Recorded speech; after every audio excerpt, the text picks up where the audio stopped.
Hello my student, welcome to my YouTube channel smart শিক্ষা as. আমি তোমাদের জন্য ইতিহাস সাজেশন নিয়ে এসেছি। প্রশ্নের মান 2 ও 4 প্রশ্ন দিয়েছি এবং প্রশ্নগুলি খুবই গুরুত্বপূর্ণ প্রশ্ন দিয়েছি। সবাই ভালো করে প্রশ্নগুলিকে খাতায় লিখে নেবে ও উত্তর করবে, আর বাড়িতে বসে তোমরা সবাই পড়বে। আরেকটা কথা বলি, তোমরা যদি বাড়িতে না পড়ো তাহলে কমন পাওয়া কঠিন হয়ে যাবে। প্রশ্নগুলো বলতে শুরু করি। ইতিহাস সাজেশন 2025 থেকে 26, সংক্ষিপ্ত প্রশ্ন উত্তর ধর্মীয় প্রশ্ন, মানে প্রত্যেকটার প্রশ্নের উত্তর লিখতে হবে 60টি শব্দ করে। প্রতিটি প্রশ্নের মান 2 করে। শ্রীরামপুর ত্রয়ী কারা?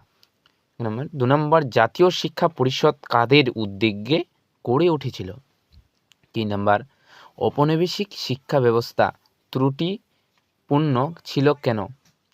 4 নম্বর, জাতীয় শিক্ষা পরিষদের কর্মসূচি কী ছিল? 5 নম্বর, দিগদর্শন কবে কোথায় প্রথম ছাপা হয়? 6 নম্বর, কে কবি কেন বেঙ্গল কেমিক্যাল প্রতিষ্ঠা করেন?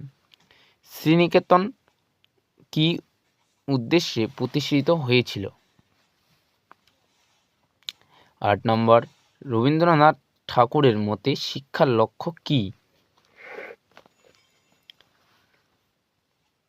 কাকে কেন গুটেনবার্গ বলে অভিহিত করা হয়? 10 নম্বর, 19 শতকে বিজ্ঞান শিক্ষার বিকাশের Indian association of the cultivation of science এর ভূমিকা কী ছিল?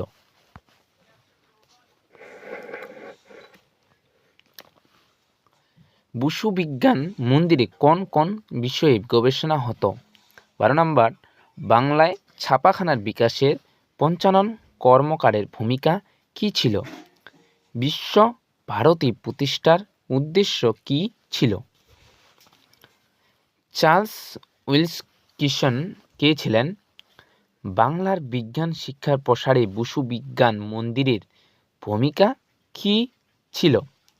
16 নম্বর, জাতীয় শিক্ষা পরিষদের কেন প্রতিষ্ঠিত হতো? 17 নম্বর, বাংলা ছাপাখানার বিকাশে লাইনোটাইপ পরিবর্তনের গুরুত্ব কী? 18 নম্বর, ডক্টর মহেন্দ্রলাল সরকার স্মরণীয় কেন? 19 নম্বর, সার্ভে অফ ইন্ডিয়া কেন প্রতিষ্ঠিত হয়েছিল? 20 নম্বর, রামমোহন রায় প্রকাশিত 2টি সংবাদপত্রের নাম লেখো।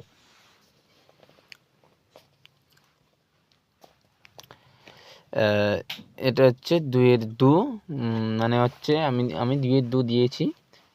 প্রতিটি প্রশ্নের মান 4 করে। 1 নম্বর, বিশ্ব ভারতীয় প্রতিষ্ঠার ক্ষেত্রে রবীন্দ্রনাথ ঠাকুরের শিক্ষা চিন্তার পরিচয় দাও।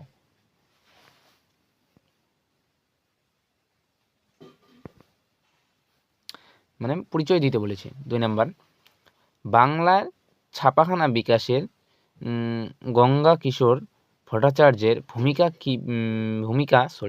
ভূমিকা বিশ্লেষণ করো।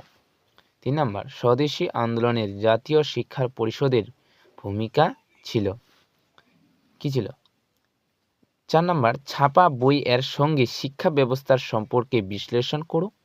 5 নম্বর, শ্রীরামপুর মিশন প্রেস কিভাবে একটি অগ্রণী মুদ্রণ প্রতিষ্ঠানের পরিণত হলো? বাংলার বিজ্ঞান চর্চার বিকাশে ডক্টর মহেন্দ্রলাল সরকার কিরূপ অবদান ছিল? কারিগরি শিক্ষা বিকাশের বাংলার বেঙ্গল টেকনিক্যাল ইনস্টিটিউট কি ভূমিকা ছিল? ঔপনিবেশিক শিক্ষা ব্যবস্থার সম্পর্কে রবীন্দ্রনাথ ঠাকুরের চিন্তাধারা কেমন ছিল? 9 নম্বর, বসু বিজ্ঞান মন্দিরের টিকা লেখো। আর 10 নম্বর, জাতীয় শিক্ষা পরিষদের এটাও টিকা লিখতে হবে। আমার প্রিয় ছাত্রছাত্রীরা, ভিডিওটি যদি ভালো লেগে থাকে তাহলে লাইক কমেন্ট শেয়ার করতে ভুলবেন না, আর যদি চ্যানেলে নতুন হয়ে থাকো তাহলে সাবস্ক্রাইব করে দিতে ভুলবেন না। তাহলে চলো, পরের ভিডিওতে আবার দেখা হবে।